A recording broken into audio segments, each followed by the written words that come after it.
know you heard me on the radio. Flexing, she loved the sound of my voice, it's the best thing.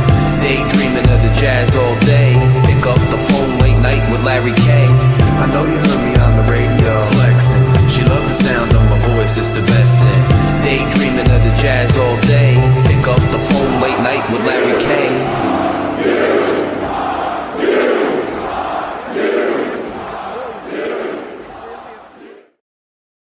Are you fans, Night Watch listeners? Welcome to another episode of Night Watch. I'm your host, Larry K. First of all, thanks for all the support. We have surpassed 1,000 subscribers, which means a lot for this channel and the things we can do and the ways we can keep the lights on. So I greatly appreciate you guys. Remember to click that subscribe button if you like the content that we're giving you.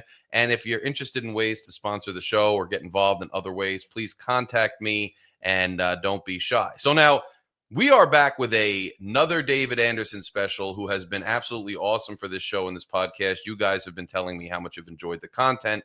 And when I talked to Dave about first coming on the show, I kind of said, hey, what do you want to talk about? You know, the green light is on. You tell me which direction you want to go. What topics do you want to explore? And he had a heck of a lot of ideas. And it's been an absolute pleasure exploring some of those ideas with him and discussing things. And it's been a pleasure bringing that conversation to you guys. So today, what we have is part 2 of embracing the future of college athletics. And the first episode delved more into the overall, you know, from a macro level and also as a Rutgers level picture of what the future of college athletics looks like with NIL and paying players and things. We talked about the GM position. We talked about the differences between college basketball and football as they pertain to Rutgers. But today we're going to do something a little bit different, and we're going to get in on a player, the player side, not the program side, not the school side, but a player-focused, discussion about what the future of college athletics looks like and embracing it as fans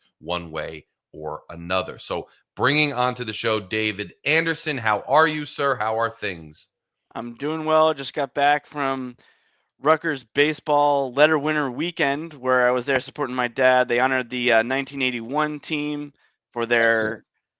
I'm not sure if it was the Eastern 8, Atlantic 10, what is now the Atlantic 10 that people know about, but they were the 1981 champions. So it was nice for him to see a lot of his old teammates be back at the campus. But for anyone else who was dealing with flight delays in and out of Newark Saturday and yesterday, I feel for you. I was there as well. So good to spend time with the family and good to be down, or I guess up, and now in my case, I live in Charlotte, up at Rutgers to celebrate that with him and his teammates. Sounds good. And I know that there was a recent report that Newark's can be unsafe because of a staff shortage and all these other things, a bunch of delays. So we're all keeping a close eye on that. And to those of you, which I know there's a lot of listeners on this show and a lot of Rutgers alum and in general and Big Ten alum who are frequent flyers. And so obviously we feel for you with some of these delays and things going on, and David knows firsthand. So we were talking last time we touched base on this topic, and as far as the embracing the future of college athletics. How the lay of the land is going to look like and how things can go for Rutgers specifically with respect to the schools. But in this episode, we're going to delve into the perspective of the player. And David, the first thing I want to ask you is, you're a college athlete now, number one, right? It used to be you're going to receive a full scholarship for your education. You're going to attend the university of your choice. Education, there's probably some debate, and I bet you it changed at some point decades ago from being primarily education and academic focused with sports on the side to being primarily athletics focused with academics on the side. Nonetheless, one of the primary goals and primary responsibilities of these athletes was to obtain that degree and pursue that education while also pursuing being an elite level athlete and all that entails.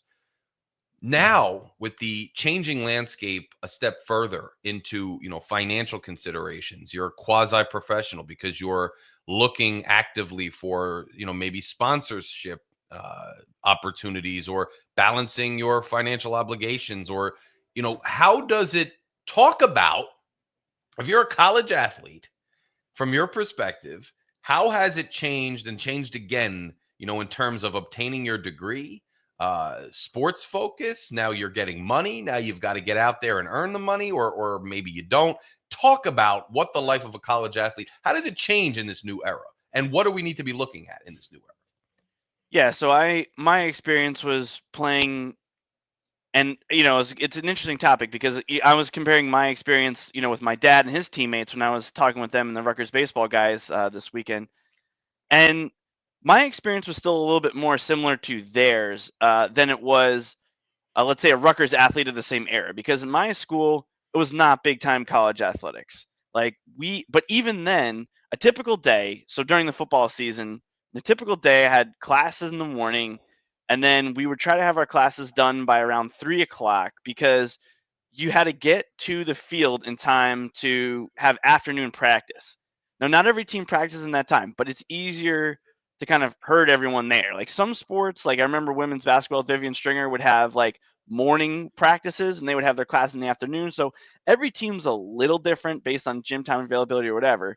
But in short, I had my classes, and then in the gaps between my classes, I really had to get work or errands done. Like I had to get it done. And then after that, we would go to practice in the afternoon or sometimes night practice. And then if the practice was in the afternoon, we would watch film after. And if the practice was in the nighttime, we would watch film beforehand. Mm-hmm. And then for a sport like football, you don't do as much lifting during the season. We would lift Tuesday if we were playing on Friday, and then we would lift again the day after the game. And if you were not a starter, you lifted a lot more because really, like, if you basically if you played Friday and you would lift Saturday, or if you played Saturday, you'd lift Sunday. And if you were a starter and you're kind of beaten up from the game, you would more like get medical treatment, right? Where if you didn't play, then you had to do the full, like, whatever. And for me, because it depended on the week how much I played, it was a little bit more variable, which made it a little bit more challenging. So even then, now in my case, it was a little different, as I did have a job during the season.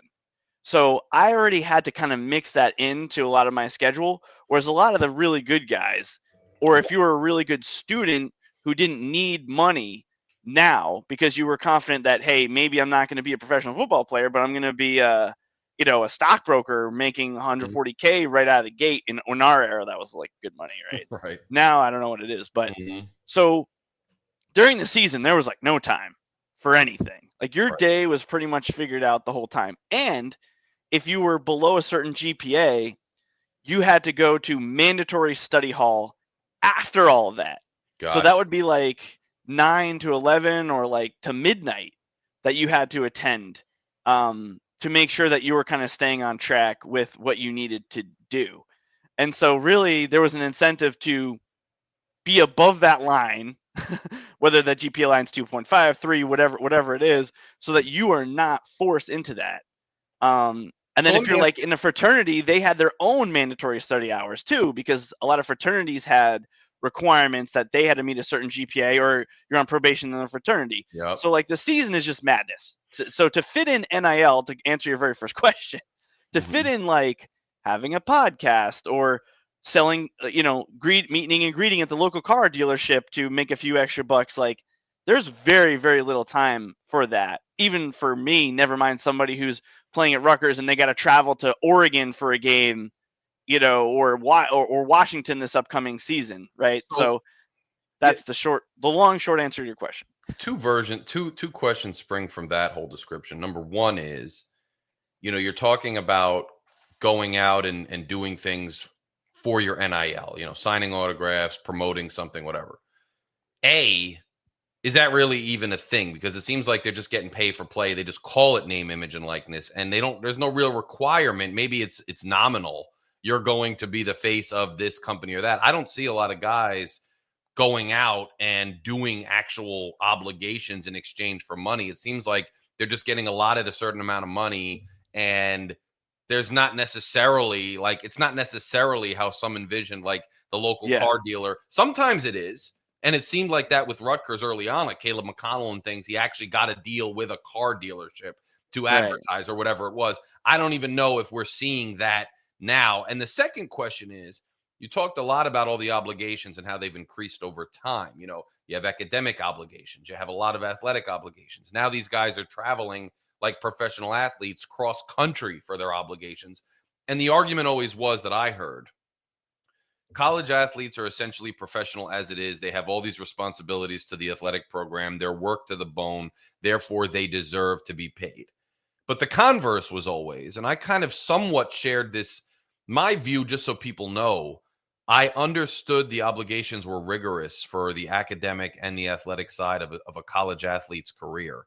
However, I thought that the value of a college education was so significant. And anybody with substantial student loans and going through that right now can tell you that it's significant, that it was worth the compensation of a free college degree. And I had a friend who was a high-level college athlete in a high-level program or two. And, he would get money, you get, just like when you take out a student loan, sometimes there's excess money for living money to live on. Right. You would get housing, you would get food vouchers, you would get clothing, so there's a lot of things you did get in non-tuition expenses as part of your scholarship. Right.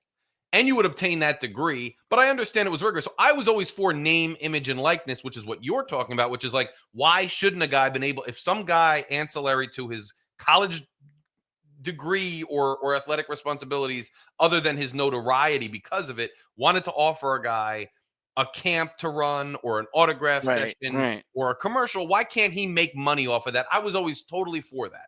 But in terms of paying as if they were professionals and that was their only job, I thought, well, they're getting an education. So I know that was long-winded question, but part A, are they even having to deal with these actual sponsorship deals, or are they just getting paid? And part B, is getting a college degree, and is that pursued as a student athlete? Should it have ever been a thing? Is it going to be a thing? How does it figure into this overall situation we're going into as a future from the college athlete's perspective? Yeah, I mean, this is exactly why we're having this conversation, and I talk about it frequently with a lot of people I know. I mean, from my perspective, you're right. I mean, there were so many perks, and one you didn't even mention was laundry. Like, they did our laundry every night. So you couldn't kind of just put 10 pairs of pants in there, right? But anything you could fit on your, and I probably should have grabbed it as a prop for the viewers who are watching on YouTube. Like, we had little patch, and then you had like a string with a buckle, and then you would just string as much as you could. So like you had your practice jersey, your lifting clothes, your socks would be like in the little baggie at the zipper, and then like every night. So like if you're an athlete who, like, you could literally just put your clothes on from the previous day, and they would do it every other night, and you could just wear 2 different outfits and alternate. Not to mention that if you have team swag, that you could grab an extra jacket or whatever a lot of times, right? So there was all kinds of those things that are true. Now, there's so many ways to go with this. Let me start with the most basic one, which is I agree with you about the name, image, and likeness. I always felt like if I'm playing with a guy in NCAA football 2004, and it's like Chris Baker or Brian Leonard or, Val Barnaby or whoever was there, or Ryan Neal, that like I'm getting enjoyment as a teenager playing this game, and they should be getting some of that. Like that's literally their likeness. Yes. In terms of, you're right that I think it varies a lot by sport, because for something like, let's say, baseball or gymnastics is a good example. They used to have 6 scholarship spots because there's really 6 people who were performing in girls gymnastics, but they might have 15 or 18 people on the team. They can also do partial scholarships. A lot of times it's common in like Division II as well. And so for those students, they're going to have some student loans. That's different than football or basketball, men's or women's, where like literally every person is on a scholarship and receiving a free education with the perks. Right. So this is where we're kind of getting into all kinds of like different like strata of how this works. But yeah, I'm with you. I mean, the education, every statistic ever made says that getting a college education is more valuable than not having a college education. Now, how is that as true as it was 15 years ago, 20 years ago when we were in college? I can say as a hiring manager, no. I don't look specifically to say this person. Actually, when I was getting hired, they were looking at what school you went to. Then it became any school. And now when I'm hiring programmers for my team, like I don't even care if they went to college, because a lot of times a self-starting person is more skilled because they had to go through a more rigorous way just to get to that level, to get the certification. So what a lot of this is now is like the college athletes showing, hey, I can stay with a program and finish from beginning to end. But then you have the factor of like, should I be changing schools to get more money? Does that make it look like I'm a less reliable person or employee because I might be a transactional employee when I arrive, and then when you stop paying me what I think I'm worth, I'm going to go to another company. So as a hiring manager, like, it's kind of all over the place. And that's where I think this is kind of getting crazy, because I don't know what every other employer feels. So when you flip that back to the athlete side, what should you be incentivized to do with your time? And if they're going to pay you to not do these public appearances, then your only real incentive to do them is if you're trying to build your brand for other reasons. Right. So that's where it gets kind of wild, I guess, in the sense of like, you could have guys who really care about the program or girls who are just like in the film room doing this because they think that's going to be best for them and their team. It's not that they don't want to do the public appearances. They're just choosing the best use of their time is dedicating all of it to sports. Right. Like the guys from the movie The Program who had with James Caan as the coach, who had their tutors literally doing their homework, but they're not out there partying. They're watching film. And then the other students are, and I'm not saying that where that is or how that's true. If that's still true, I don't think it is, but it depends. Or there's the guys who are going out partying, they're at Old Queens, 4 nights a week, which may build your brand a little bit, I guess, in theory, but like, it's not the same as you're literally devoting all of your time to your team. You're in the film room the entire time that you're not lifting or on a field. So I think the question I would have back is like, how much do we need to structure or organize this based on those high achievers who are like all about the team versus those who are just there to collect a paycheck, like Hassan Reddick with the Jets last year, like, hey, I'm just here for the money this year, versus those who are just using as a vehicle to play, but then they're devoting their time towards the academic side so that they can be an engineer, like after, like Miles Johnson after their school ends. Like, I think there's kind of like 3 at least distinct mindsets of a player, and how do you design a system that accommodates or works for all 3? Like that's the struggle I think that I was going to ask you about. Like, is there a one size fits all system? Or as a program, do you kind of have to just decide, like Greg Schiano, like, hey, we're not going to have any free roll loaders on this team? Yeah, I think, at the end of the day, you mentioned college degrees and their value. And I always thought that, you brought up a different wrinkle to that conversation as a hiring manager, being that you're looking at college degree didn't become as relevant anymore over time because you were looking at it more as like a work ethic, achievement, attainment thing. I always thought it was like it kind of became a minimum requirement where most jobs that used to say, well, if you have a college degree, you'll get hired with a premium on your salary. But if you don't have a college degree, you can still make it. It seemed to become like a random categorical cutoff. Like, okay, only college degree need apply. Then everybody got college degrees. So now it's not as, it doesn't make you stand out as much. So now it's like reverting back to like, well, maybe it doesn't matter at all. And I think that's a grander societal conversation, but I think it does figure into our conversation about college athletics because you've got this situation now. You mentioned the 3 categories, and you have a quasi-professionalized athletics system because of streaming services, TV deals, all these other things that make college athletics a separate industry from the schools and the universities. And the only thing that really relates to the universities, if you're not one of these academic focused students, which I think there still are those people, if you're not one of them, then it's really just like pride in the university without really being integrated well with the academic side. Now you see some things going on politically and whatnot with the Big Ten schools and stuff. So I guess it can transcend athletics and academics anyway as institutions. There's research collectives, there's things like that. But I think it's an interesting, weird place we're in with these categories of students where there are people whose primary objective and motivation, it's basically just being a professional athlete. The fact that it's tied to a university or not is absolutely irrelevant. If there was a university involved or it completely separated into state minor league teams, they'd be going for the best deal they could get financially because it's a job, it's employment. That's what they're looking at. to other people who are still focused somewhat on athletics and where that could take you post graduation, regionally, professionally, they are still going to look at the university component of it. I think when you're building like a football program, you're going to need to have a delicate balance of, guys that you need because the talent is so immense that you need them and you're going to have to pay them, and guys and girls who are interested in the academics, but they fit a role or a glue person or whatever player in a program. I think you'd love ideally to have both, somebody who you could compensate, who cares about compensation, but perhaps is willing to take less than the utmost market value they could obtain to stay at that university.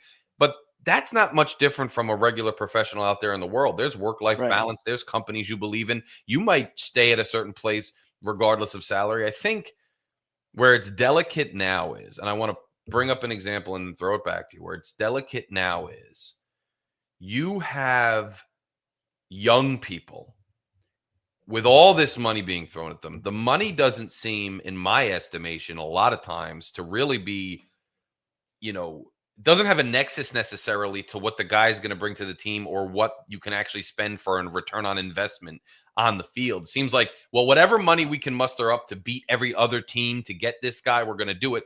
You have young people who haven't been through life in that way, who may or may not have good people around them to coach them on it.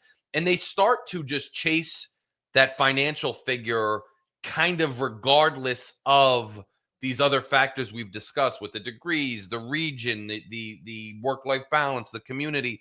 And I think coaches and schools have to do a good job of trying to market to these guys. But I want to bring up an example to you. You have Mo Toure, right? And I want to know if we're going to see more of this, or if this is a one-time generational thing, because these are people who came in before the system was like this and are now in the midst of this system. He seems like a kid, and I think you're going to have other kids like this who coming in, they aren't necessarily thinking I'm going to be a pro athlete and sports are my bread and butter and how I keep the lights on for the rest of my life.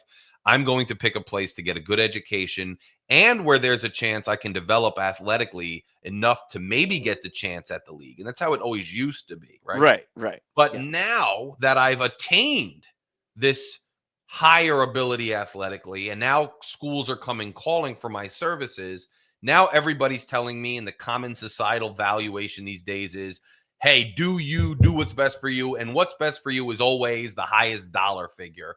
And now they're departing and going. So these categories of athletes can also be malleable when guys come in one category where I'm looking for education, but then they ascend so high with development that, well, maybe I should get the bag. And then if you add another wrinkle with Toure, and I'm not speaking for him, there was a lot of reporting that maybe there was a change of scenery too. So there was some qualitative as well as quantitative considerations for why he left, that maybe his injuries are so severe that he doesn't think there's a chance of going to the NFL and he's trying to maximize his earning potential now. I don't know if any of that's true, but assuming that speculation is at least somewhat correct, how do we manage rosters and what does it look like for a player? If you're a player, because this is the player-focused episode. Right. We'll talk about the other one in the next episode about how do you roster build. But Shifting back to the team. But as a player, Dave, how do you balance coming into a school that can maximize all those things, and what are you looking for in a school? Like, what does that look like to say, I want to get the most out of academia at first,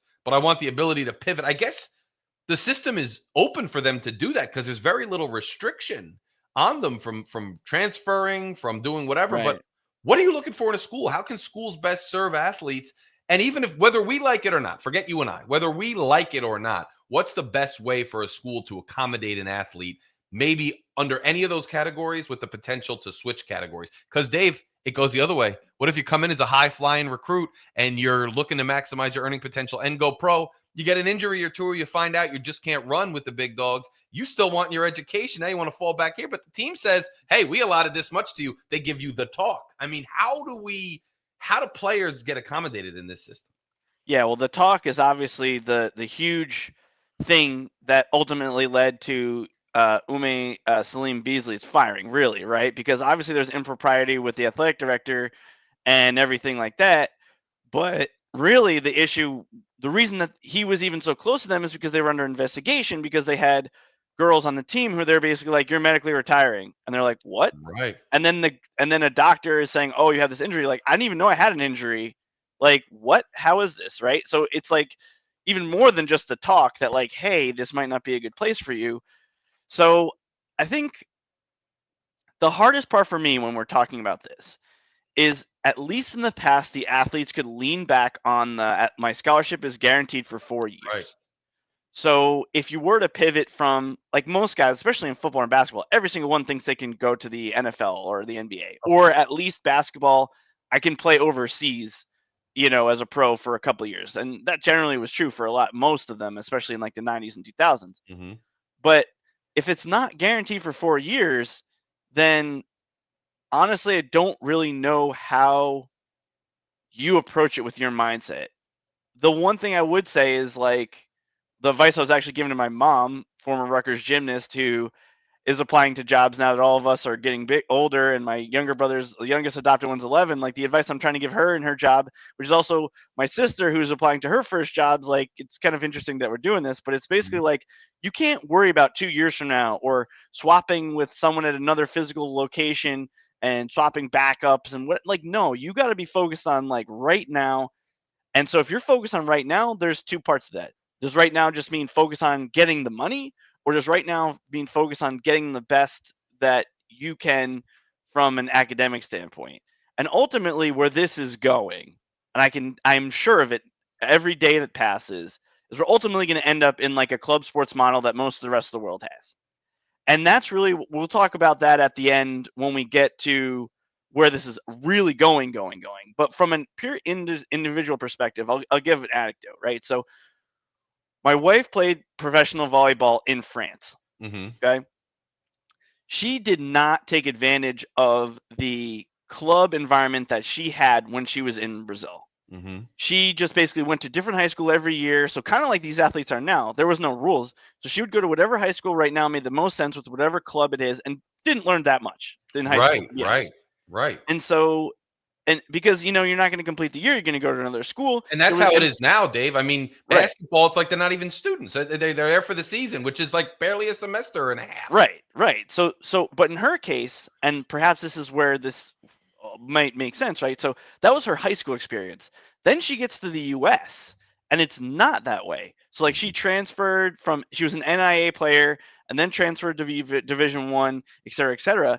But then it was like a switch went off. And she was like, wait, they're giving me, I can take as many classes as I want. She's like, I don't even care if I fail, which I don't think she ever failed a class, but she would take like 7-8 classes a semester because she's like, I'm getting it for free. I'm on scholarship, right? Right. But how often does someone, now my father-in-law is a very smart, successful person in Brazil, right? Which is, so I think he was a good guide once she was willing to listen to him later on. But I'm not sure how many athletes will flip that switch, like you were saying.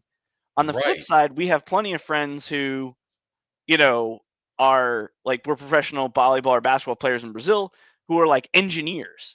Because ultimately, they were like, hey, I'm on this club, but the club gives me access to all these things that I wouldn't have if I was just like in the street in a favela in Brazil, which is basically worse than any hood in the US, right? So they just kind of viewed it as like, this is my vehicle out of here. And I think that ultimately what would make sense is if you're just going to pay and you're not really affiliated with the university, you're ultimately going to just end up with the players like already exist that go to class and then they go to their team activities or whatever. They watch the film, mandatory film. But like in the off season, especially, they're focused on their academics.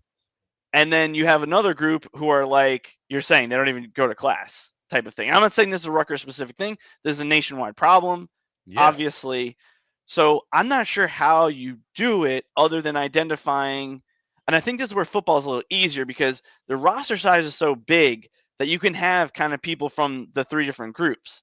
Now, whereas if you're a basketball team, you can't afford to have like 5 of your 15 scholarship people who are like checked out and only care about basketball because, as we know, it carries over into other areas of your life. Like I say this to people I interview all the time. Like, no one pays me $1 more in any of my businesses if my grass is cut at my house. Right. But if I am taking care of my house, then usually that will carry over into other aspects of my life. And it just so happens that the ones who are better students usually get better on the field, even if they're not in the facility 24/7. So I think that Rutgers has done a good job, as many other schools have. And you have the RWJ Barnabas Center. You give them all these opportunities. You give the career opportunities. And if you want to take it, you take it. And if you don't, well, we gave you this opportunity. Now, what's tough is like, you cut this player, but I have a feeling that coaches aren't going to want to cut players who are good citizens, especially in a sport with a large roster size.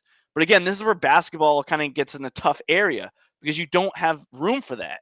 Whereas like even in baseball, you got 25, 30 guys, gymnastics, you got 20 people, football, you got 100.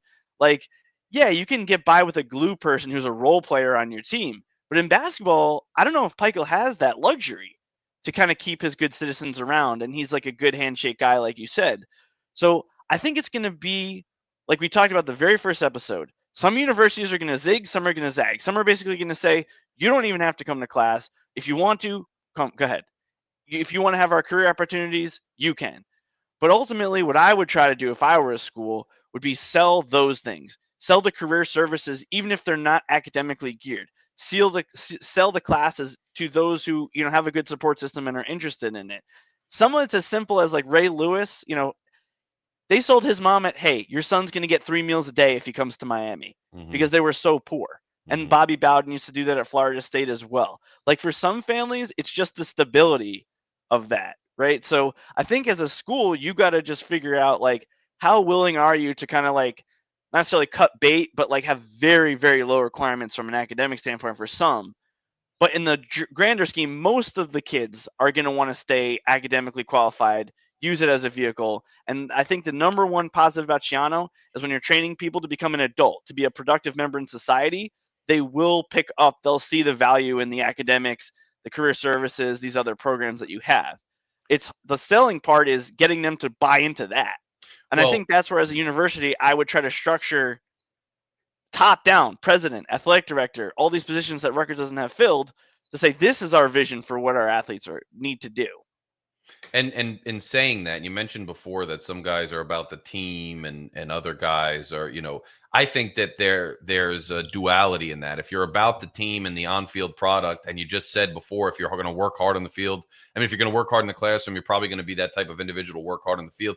I think there's a symbiotic relationship between, if you want to maximize your earning potential and you want to make yourself an athletic brand and you want to ascend to the next level, you're going to work hard in the film room, which is then going to affect positively the team. And if you work hard in the classroom, you're going to have that overall work ethic, which is going to kind of feed into it. So you can have this symbiotic relationship where several different objectives are being met at once. And that brings me to another question, though.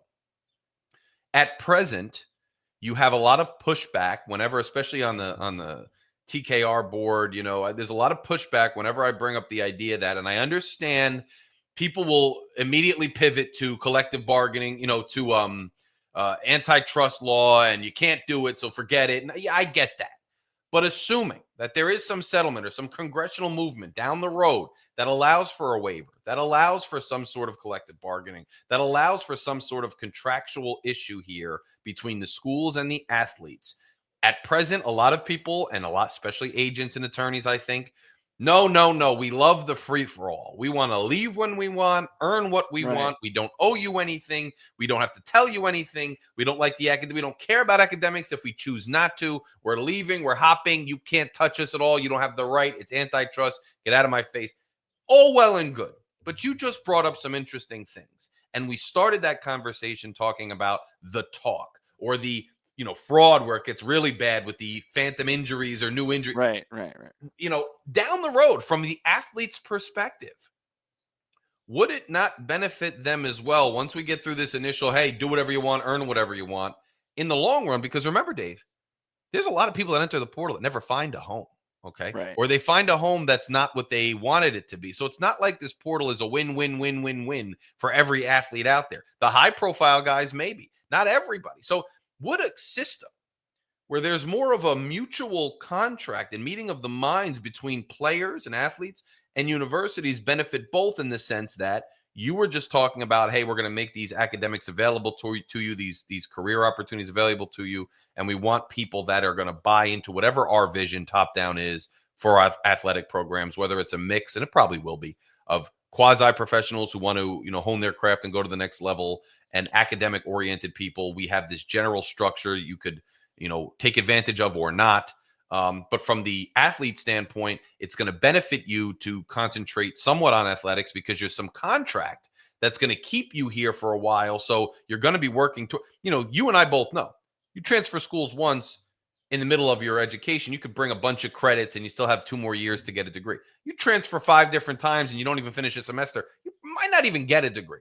But on the converse of that, if you are all of a sudden a great student but not a great athlete, and you're eating up a scholarship spot, or you're on the hook for a bunch of NIL and you're not a great athlete, but you're a good student, good citizen, like you just said, now the team is presented with a conundrum. How do I deal with this person who's not producing as much on the floor in basketball, but they're a great citizen? There's a contract. Both sides have to adhere to it. And since we're talking about it from an athlete's perspective, is there any lane where the athletes would benefit from contracts and where that is a future that's viable in this system? I understand legalities and in all that has to go through other channels, but is there a world where contracts are something that players might embrace too as a way to feel more comfort and consistency in this relationship? Because I think it's going to be tough for schools to find philosophies and make commitments when kids are just all over the place and there's no rules of the road. Yeah, I mean, I guess that was what we touched on in a previous conversation, was about when are we going to see multi-year contracts? And when we're talking about a contract, we're talking about a bilateral contract where both sides have an obligation to fill, that we can both agree to mutually part ways, which is the hard part of like the talk that you're saying, because that always existed in some form. But the other thing that I have to bring up that's really opening another can of worms was one of the conversations I was having with a couple of alums. They were all joking. A couple of guys who played baseball in Rutgers in the mid 80s, they were all waitlisted at Penn. And so they were talking about the price and whatever. And they're like, but they said I would be off the wait list if I gave them a nice check. And I was like, okay, I don't doubt that. It's not exactly how it was when at the time I was there. But now we've completely pivoted on its head that, like, I came out of school with a lot of student loans. But Harvard, like right around when I was paying off my loans, Harvard's like, no more loans. And a lot of the other schools, whether it be Ivy League schools or other high achieving institutions like Big Ten schools, they don't want you to be in a huge amount of debt. Why? Because they want you to pay them and donate after you're out of there. So they're incentivized as well. The school's incentivized that. And then if you transfer 4 times and you graduate, you're not going to donate to 4 different schools. No. You're going to donate to one. The one If that you had any. the best experience that you, if any. Now, in the case of, for example, my wife, right, she was at the NAIA school, which no longer exists, so she doesn't donate to that. And then she was at 2 schools in Division I. And, if she was going to donate to one of them, she would. But then for grad school, she was at USF, and they come asking her for money at one point. And she's like, you didn't even admit me to the PhD or whatever program. Why do I have any reason that I don't like you? Like, why are you asking me for money? And they asked for like $20,000. Like, we don't have that much money, but like, I'm like, the nerve of these people, because if she was going to donate to any, it would not be USF, where she did not have a good experience as a coach, never mind as a player. Right. So it's like, I think what you're going to see is kind of like, you're going to see a couple things. One, I do think multi-year contracts that the school has to honor, that at least you can keep your degree, are important. Like, that has to come back, I think, because even these gymnasts who are not allowed to play, or the coach didn't want them to play, you have a choice. You can either go in the portal and play somewhere else if you think you're good enough, or we'll at least have to honor your scholarship, which I think many of them became student managers or whatever. If you're academically inclined, then that's fine. Now, you might have a bad taste in your mouth from the school trying to get, but that's this program, not, hey, I had a good experience in the history department of, and it's hard to get a degree as a historian, but whatever. I take that into another field, right? So I think multi-year contracts are going to be a good thing, because just like in the pros, you see like Jadeveon Clowney, he's always goes for a 1-year contract because he always thinks the next year he's going to get a big payday. He's always on 1-year contracts. Right. So your Lathan Somerville is always on a 1-year contract. Yep. But your guy who, I don't know, maybe a Caden Powers, he's not going to expect he's going to play this year. He doesn't want to have that where he's not going to play much. And then after 1 year, you're out of here. It's like, no, you got to at least give me 2 years, or Miles Johnson is an example, right? Like he was redshirting. So at least a 2-year contract would make some sense. And then at least gives you a little bit of stability that like, hey, at least I'm here for more time. Like, I don't know if it has to be 4 years, but I think the school gonna have to play a little bit of ball there. But ultimately, it's going to come down to the contract. I'm going to throw one last wrinkle at you, which is one of the things that I was with my best friend from high school. Him and his wife are teachers at Passaic County Tech institution, right? So tech schools have kind of gone by the wayside, but they basically have split their school into That's like the academy. Yeah, it's a high I've been school, there. I've right? spoken there. I've spoken there in another capacity to students, so I know it. Yeah, so like they've it's a big school. Huge. Right. So like, a lot of guys that we played against a couple guys, played professional, Hassim Bailey, Darrell Watkins before he went to Patterson Catholic, before Patterson Catholic closed their doors, like all kinds of crazy stuff. Right. But ultimately, they basically split it into two. The school is split between the academy, which is now like the magnet school, where you have your real high achievers. And then you still have your tech component where you don't take a full day of class, but you're a chef for half the day. And then you take a couple classes. And I think if I were a university, that's what I would try to do. I would say, hey, if you don't want to be, an engineer or a communications even major, tell us what you're interested in, fashion design, tech, whatever. And then your obligation as a student isn't necessarily to be reading 200-page books about the history of the Napoleonic Wars, but at least you have a skill. You leave here with a skill. And I feel like that would be some sort of middle ground that I could see universities taking this approach. Like, and I know, if Harvard's got remedial math now, I'm sure Rutgers can get by with, shifting maybe what their idea is of academic proficiency. But I think that that's really where I see this going. To wrap up my point is like bilateral contract that's for more than a year, they got to come at some point. Because if an agent and a player and the school all agree this is best for us, it makes sense to do that. And then on the flip side, being a little bit more flexible with what you're offering, or even say during the season, you don't even have to go to class or something. Maybe that's extreme, but like, I know that they kind of do the minimum a lot of times where they take 3 classes, their easiest classes, or maybe a writing seminar or something. And then you take 6 or 7 classes between summer and spring. Like that makes sense. So maybe you change modifying the season, especially for a sport like football where you got cross-country trips, blah, blah, blah, blah, blah. I think they're going to have to be a little bit more tailored to the individual sport and the individual student to set a program at the university level. And ultimately, I think that's where it's going to get decided because the NCAA has no clout. So I don't think there's going to be an overarching national policy. I think teams or individual universities are going to decide what works for them, and then other schools are going to copy it. That's where I think this is going. I think it makes sense because if you have multi-year contracts and that way you have some ability to, you have some elasticity within the contract, i.e. like teachers might get paid for a year's salary, but the summer vacation is built in. And just like any employee, the paid time off is built into your contract. So you could structure classes, well, your season is this, so you're going to heavily load your academic side in the off season or whatever. There's playability there. Also, I think within the societal conversation of the changing role of universities, be it return on investment with certain degrees not earning as much as they thought compared to the cost of attaining the degree, whether it be what you were mentioning before regarding, what employers are looking for. I think there's long been a conversation, and we're headed that direction to some extent, about more vocational, they used to call it, or tech type education. Vocational education, yeah. Even when it's only 2 years, and some of these grand universities, I understand that their initial, and Rutgers is a little bit bigger, so there's professional schools, there's nursing programs, there's all different things in a Rutgers as opposed to an Ivy League institution. But I understand their initial academic purpose was this, general education, higher learning type thing, a lot of consumption of literature. You have electives, you have required courses and a bunch of different subjects.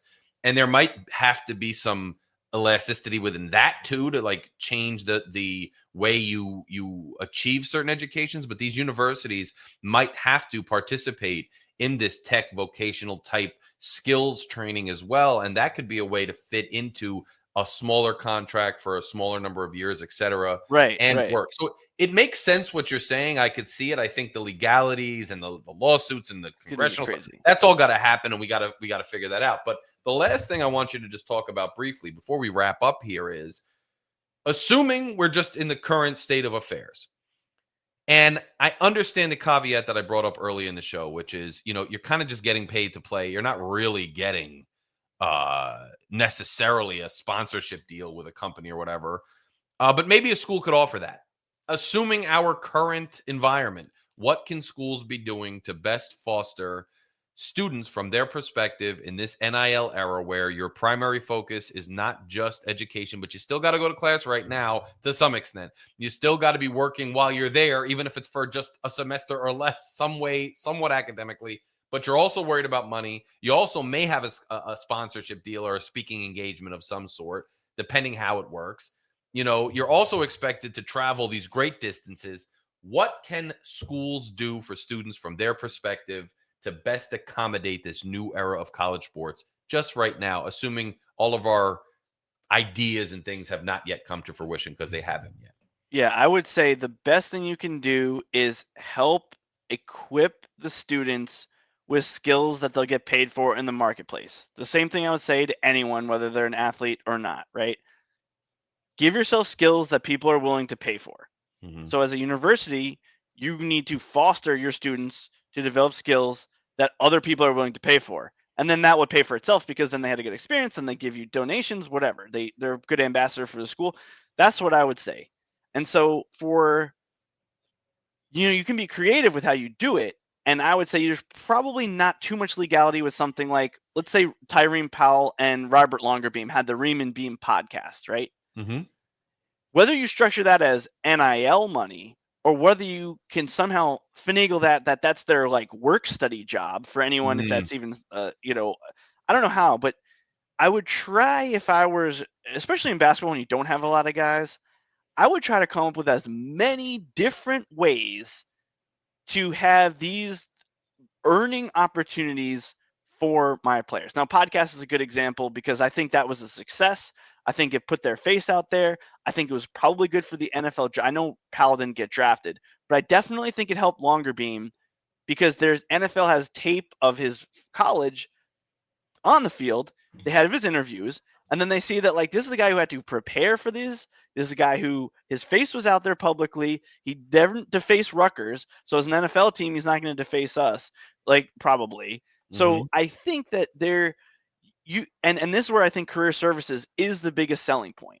Like, the biggest selling point for going to Penn in my case was that career services, Ivy League schools at that time were so much more developed than anywhere else. Yes. Like, I got interview practice, I got internships anywhere in the world that I had access to, and I got graduates all over who are willing to talk to me and say, hey, if you do this, this, this, and this, we'll hire you.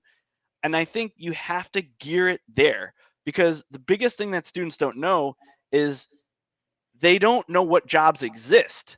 So if you can educate them early and then figure out, like, you don't have to stay in this job forever, but if you can perform at some job, unless the student is in like a heavy chemistry program and it's like there's a path to a job right after that.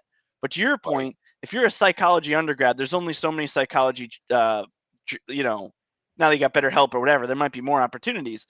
But I would say you probably have to make sure your athletes have some career plan. Now, whether they change it or not, whatever. But that's where I would focus the majority of my effort, because I think everything ties into that. And ultimately, they'll respect you as an institution for setting them up for success by pushing that on that mindset and getting paid for it. If somebody, like, let's say cutting hair, if Rutgers isn't a school that has, I don't think, styling or cosmetology, I'm not sure, I don't think. But, like, if someone wants to cut hair and they're a women's basketball player, let them do that as they're, like, even if they have to take classes, like you're saying, you're not removing that entirely. But, hey, you're there for a year. A program at, the local hairstyling school in Charlotte is a year long. There's no reason that you couldn't be a little bit more flexible with that and kind of do what companies did before public education was as available, and they have schools their workers' kids go to the school and they're grooming those kids to work at the Ford plant in 1896 or whatever. Like, I feel like you can take some nuggets of that, and that's what my advice to the schools would be flexible. Don't totally change everything, but try to come up with a individualized learning plan, or what you say in the education in New Jersey, IEP, individualized education plan. You're kind of doing an individualized career plan for every single athlete, which I think they already do in a lot of these sports, because it exists. They have academic advisors, they have team advisors. So that already exists, but I would just sink into that even more than I already have been, because that's the only way to show value, get them sticky. The kids want to stay, the coaches want them to stay, etc.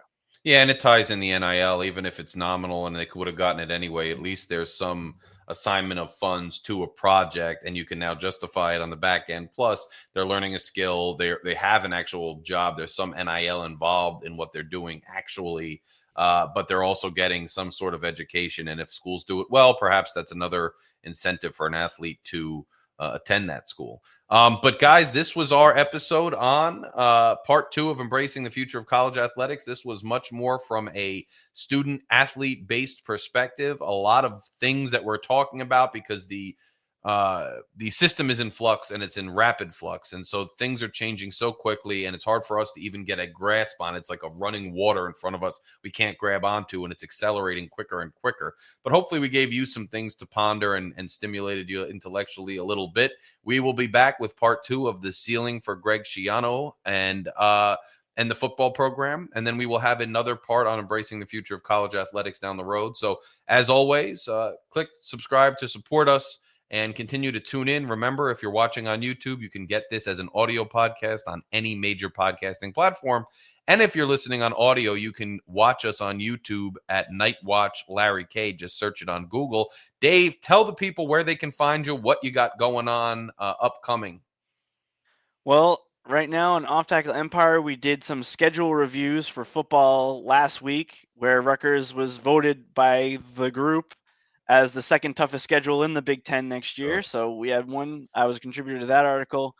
But mostly I've got real estate closings in the next couple of weeks. As I said to some people, who I met over the weekend, hey, if you're interested in moving to the Carolinas or Florida, find me, hit me up, and we'll see what we could do. If it's not a market I'm familiar with, I'll help you find an agent in that vicinity that would work for you. So that's really the main thing that I've got going on outside of helping you and enjoying spending time with you with this conversation on this podcast. And I'll have an upcoming appearance on Aaron's podcast to talk specifically about the aftermath and where does Rutgers go from here after the spring football game.